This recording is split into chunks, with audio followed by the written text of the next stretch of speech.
Hello, I'm Desiree Dubonnet. William Nelson, Dr. Nelson. You can call me anything except late for dinner.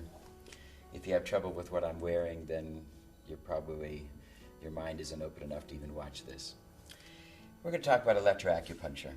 In order to talk about electroacupuncture, we've got to talk about acupuncture. In order to talk about acupuncture, and today, especially in terms of America, we have to talk about false beliefs. Many people have clung to false beliefs. It's a false belief that acupuncture doesn't work. It's 5,000 years old in some people's market. At least 4,000 years old, documentable evidence. You see, acupuncture is an age-old science, a science of medicine. Now, in today's world of medicine, what we find is that when you write an article, you have to have references that are over the last 4 or 5 years. Why? I write articles and I put references from 100 years ago and they say, no, can't do that. 10 years is too long.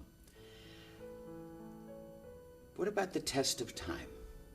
Acupuncture has met the test of time. If what you're doing does not meet the test of time, in other words, if what you did 5 years ago is obsolete and archaic, I would have to think that you might want to challenge the philosophy of what you're doing. And the basic philosophy of allopathy is inappropriate, inaccurate. Allopathy doesn't work. Treating the symptoms just doesn't work. The whole basis of synthetic chemistry, that's a false belief. And when somebody exposes a false belief, people get angry, they get mad. It's a false belief that the little head, your penis, is the choice of or the chooser of your sex. Sexuality is a big head choice, not a little head choice. We all know what happens when we make choices with the little head. We get in trouble. Sexuality is a choice for the big head.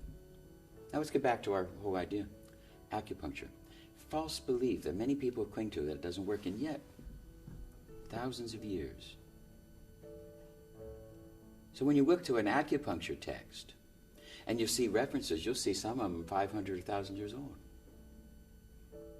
That's what a true science should be, especially a science of medicine. If it doesn't meet the test of time, and obviously, without doubt, synthetic chemicals and allopathy does not, because it's always changing. New ideas are coming out, and they find out what they did in the past is always wrong, because what they do is always wrong. Let's talk about acupuncture for a minute. It develops thousands of years ago in China and spreads to places like Japan and Korea, South Korea, North Korea, Vietnam, all over the world, in cultures that hate each other. The Japanese hate the Chinese. The South Koreans hate the North Koreans. There's still a border. The Vietnamese, North and South, fought. These cultures hate each other, even that close, even sharing a common language.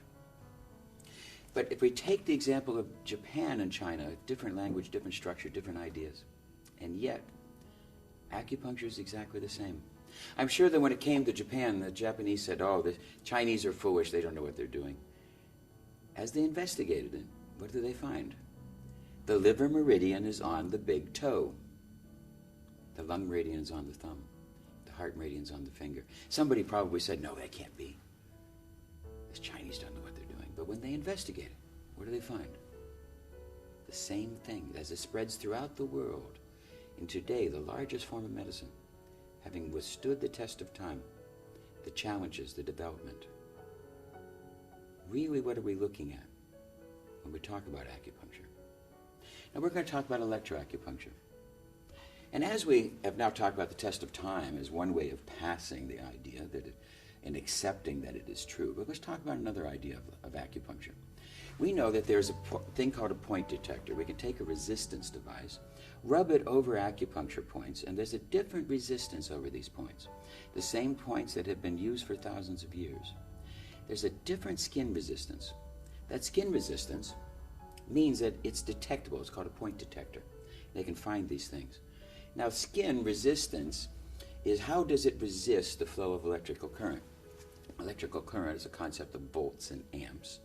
And we have Ohm's law, where volts equals amps times resistance. And when there's a change in the resistance, there must be a change in the voltammetry. There must be a change in the volts and amps at that point as well. That's just electrical law.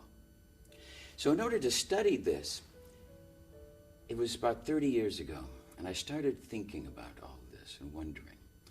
And then about in 1985, I started doing an experiment. In the beginning of the experiment, we had to put all the people into a Faraday cage.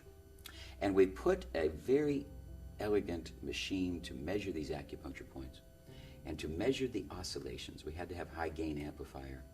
And to start with, there was so much aberrant electrical in the air, we had to start in a Faraday cage. We tested these people in a Faraday cage, all of the different points, and lo and behold, we found out that healthy points have different electrical signatures. This electrical signature is not a single frequency. Absolutely not a single frequency. It is always a frequency band. It is always a waveform. And there might be a complete waveform difference from one point to the next point. And a different frequency. A different structure of this electric. We could measure it. After we were able to find out what it was and the nature of it, we could do away with the Faraday cage and go on with our tests, and we ended up with over 700 done between 85 and 89. 1989 is when we got the device registered. Registered to measure this resistance, count the vibrations, and to make an interplay. That's what the original electrophysiological feedback zeroid, EPFX, was done. Now it's been challenged all over the world. After all of this time now, we now have some new studies that we've done where we've been able to find, through a large study with 25,000 plus therapists, 97,000 plus patients, almost 300,000 patient visits, that the electroacupuncture was completely safe and effective. Not one reported significant risk. Completely safe and completely effective. And because of this research, the European community has now accepted our device as electroacupuncture. Because what we're able to find is that we take this energy of these points, such as lung 1, take that energy, give it to the body, see how the body responds. If the body needs that, if the body needs that energy, it will absorb some or all of it. We can establish a feedback loop as we send energy in, measure energy out. The cybernetic loop, this feedback loop, hence the name electrophysiological feedback, zeroid, this loop would then be able to keep giving the energy until the appropriate time where the body no longer needs it. The body then resonates to it. And lo and behold, we're able to test all of the acupuncture points in short period of time, very short period of time, and fix them. Incredible. Almost all the time we find there's a couple very, very stubborn points that will need needle therapy or moxibustion. No acupuncturist is capable of analyzing all the points. He just doesn't do that. So here we were able to develop a system to do this. Now we've evaluated it, sent it out, had 52 acupuncturists were surveyed on how it worked, and they rated it anywhere from 85 to 95% correct. As this system really does work, it measures the acupuncture points and treats them. Very simple, very safe, very inexpensive. I was in Vancouver lecturing to acupuncturists, and there was one man, we hooked him up to the machine. He couldn't see the computer, and I was giving him a demonstration. He was one of the leading acupuncturists of Canada. Worked for 35 years. And as I was doing points, he could feel that. The first point I checked with him was a point, acupuncture point under the tongue. And as I sent that energy in, he said, "Oh, you're there." He could feel it. And I said, "Oh my God, you can feel that."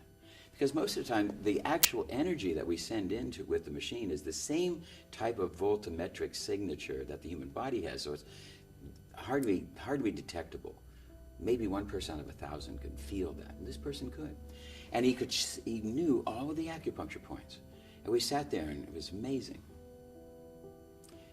The acupuncturists there, there was about 35 of them, and they all were afraid. They were afraid. They said to me, "Who's going to need to come to an acupuncturist when you can get a computer to do the job?" Years ago, all the accountants were afraid. Who's going to need an accountant if you can get a computer to do the job? Today, there are more accountants than ever. And would you hire an accountant who did not have a computer? Answer, no. The computer is a tool that makes that accountant better. His job is now faster, easier, and more accurate. You wouldn't hire an accountant without a computer. Maybe you shouldn't hire an acupuncturist without a computer either. So we're talking about electroacupuncture. So what is this thing, acupuncture, this flow of energy? Why is it needed? The science of today's American style of medicine, we have to say that more and more as more and more of the world is getting into more modern concepts of energy. But America's still mired in synthetic chemicals to make sure that they assure the profits of the chemical companies. And along comes acupuncture, and it's a drugless therapy. They fought me, and I ended up winning because I was able to register the acupuncture needle as medical equipment in America. A story that you can see in the movie I made called Sworn on the Altar. There's still a rabid dog fight today as the FDA in America is fighting me, trying to stop this electroacupuncture demise. If you look at all the devices that they're stopping, little electroacupuncture magnets and little pins and etc., and little just magnet dots that they're stopping because they're just so afraid of drugless therapies. As the American people are getting tired of these drugs and their adverse side effects. As we look at the development of a new science, we're going to stumble into quantum electrodynamics. And quantum electrodynamics will have at its base core the idea of photons and the interaction of electrons. This is a science that will take us to an understanding beyond thermodynamics and beyond the understanding of what's going on with the chemical companies of today. As we look at photons, we're going to look and see that in the world of chemicals, we will see that the pineal gland is in charge of the ultraradian rhythms of the day, the 24 hours. This is triggered by photons, light, as you wake up in the morning and different hormones are changing through the pineal gland, which is light sensitive behind the eyes. Some people call it the third eye because it really does. You have a light sensitivity. The pineal gland in an alligator actually has a lens and an eyelid. In a human being, it still can receive light. This is how it triggers photons. We're talking about an electrical energy flowing through the acupuncture points that's electrical and photonic. Thereby it's not so chemical, and chemical companies don't really like people to even talk about it, let alone do research. If we apply this now, we will see that the energy is flowing through these meridians, the meridian of the lung, small intestine, heart, liver, etc. This flows through an hourly clock, as it's said. And this hourly clock is a relationship of the hours of the day. As a meridian will get energy at one point to do its job, and then lack of energy at another point to rest. So it's kind of like the watchman who's going around the plant, or the manager, and he's going around the plant, he's checking everything. He can't be at all one place, but he's going through and he's checking things. This is what's happening with acupuncture. So just like we can see this ultraradian rhythm of the pineal, there's an ultraradian rhythm of the acupuncture energy flow. With a scientific study back in 1988, we studied over 1,000 patients to be able to find the actual place about the acupuncture energy. I was able to help with the acupuncture people to get past the FDA and register it as real medical equipment. And now scientists have now recognized that these acupuncture points do exist. We made a device back in 1989 to be able to measure and treat and correct and stabilize these acupuncture programs. This is in the Schio, the Indigo, the Eductor, and all these different things to help people to be able to recognize that acupuncture now can be done simply and easily and measure all of the points and correct all of the points in about a 10-minute span to help to stimulate the flow of energy through the body, This has been proven, stabilized, registered, validated, and verified. And we now need to recognize this is part of the reality of today's medicine. When you go to a Chinese acupuncturist, you pay when you're healthy, not when you're sick. It is not completely electronic, in that it's beyond just volts and amps. I believe it has a light energy, a life energy, other things. But yet, the new advance in medicine is being able to measure these points electrically. A science that we've been able to do now for close to 30 years, making it legal world over, testing it, evaluating it, proving it safe and effective. And yet many people cling to false beliefs. They cling to the false belief that you can measure it with a resistance meter. You cannot. It's a voltage and amperage change called an oscillation. You cannot measure a resistance change with it, or you cannot measure a frequency with a resistance meter. You have to have volts and amps. That's what changes. So there's a lot of people who hold on to that idea. There's a lot of people who hold on to antiquated ideas. There's a lot of people who don't like computers, false belief.